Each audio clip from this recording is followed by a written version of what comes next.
हमारे राष्ट्रीय अध्यक्ष खरगे साहब ने स्थिति स्पष्ट कर दी कि महीनों पहले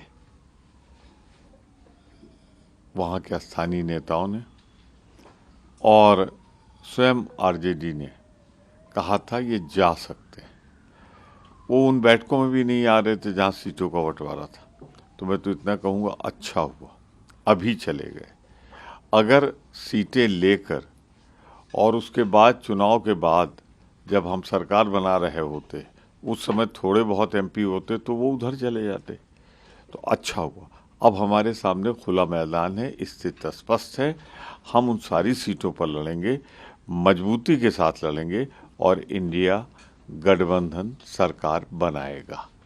लेकिन सर, जेडीयू की तरफ से ये कहा जा रहा है कि नीतीश कुमार के बिना अपोजिशन में कोऑर्डिनेशन मुश्किल होगा और कांग्रेस पार्टी रीजनल पार्टी को खत्म करना चाहती है, इसी कारण हमने राहें अलग करी। ये कोई कारण नहीं है। अभी तक नीतीश बाबू ने ये नहीं बताया कि उन्होंने इस गठबंधन को बनाया क्यों था और गठबंधन तोड़ा क्यों। ये तो बताना सिर्फ उनका काम है। ना हम लोगों में किसी ने उनको जाने को कहा, ना हम लोगों ने किसी ने उनको आने को कहा था। अब तो पूरी तरह पर एक बात से मन जनता की नज़रों में राजनीतिज्ञों की छवि इसीलिए गिरती है। आज जिस बिहार से लोकतंत्र पैदा हुआ था, नीतीश बाबू के इस आवागमन से लगातार, पता नहीं ये अंतिम है या इसके बाद भी कभी करेंगे, बिहार की और देश के लोकतंत्र की छवि धूमिल हुई है।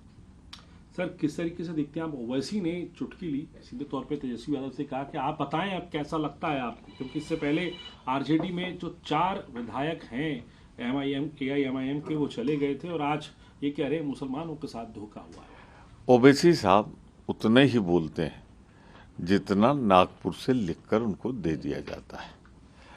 आप मुझे एक बात का ओवैसी साहब पहले जवाब देते हैं, क्या कभी आपने पड़े वोटों का गणना की है जो पिछले चुनाव में?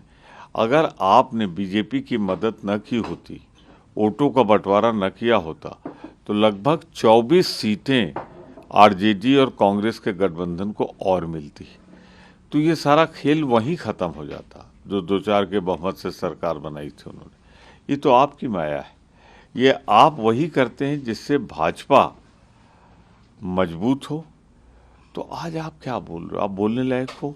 यही आपने महाराष्ट्र में किया, 22 सीटें हराई।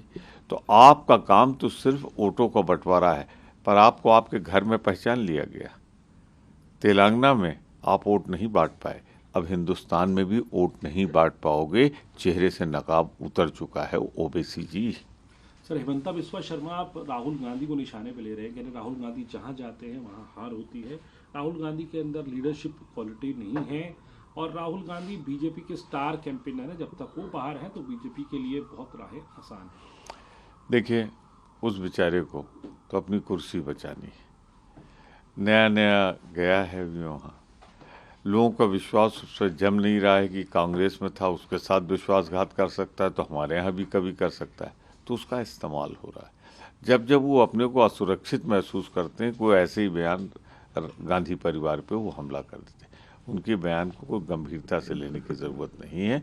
हमें अपने नेता पर फख्र है, हमें अपने नेता पे गर्व है, राहुल गांधी पर। आखिरी सवाल सर, शांतनु सिंह जो हैं वो मंत्री हैं केंद्र सरकार में, वो कह रहे हैं कि 1 हफ्ते के अंदर पूरे देश भर में सीएए लागू कर दिया जाएगा। आप सांसद भी हैं और वरिष्ठ सांसद हैं, संसद का सत्र भी आने वाला है, क्या किस तरीके से देखते हैं इस बयान? वो एक मंत्री हैं, मोदी सरकार में मंत्री हैं, तो सामान्यतः किसी का बयान मंत्रिमंडल का सामूहिक बयान माना जाता है जब तक उसका खंडन ना हो जाए।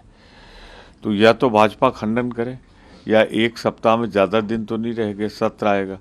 अगर कोई ऐसा प्रस्ताव होगा, ड्राफ्ट आएगा, तो हम उसके मेरिट पर विचार करके हम अपनी प्रतिक्रिया उस समय देंगे। अब ये हवाई बात पे यहाँ इनके मंत्रियों की कोई पूछ तो होती नहीं, वो क्या बोल जाएं क्या ना बोल जाएं। मंत्री तो बस संख्या बढ़ाने के लिए, लाल बत्ती लेकर चलने के लिए, उनसे नीतियों से क्या मतलब।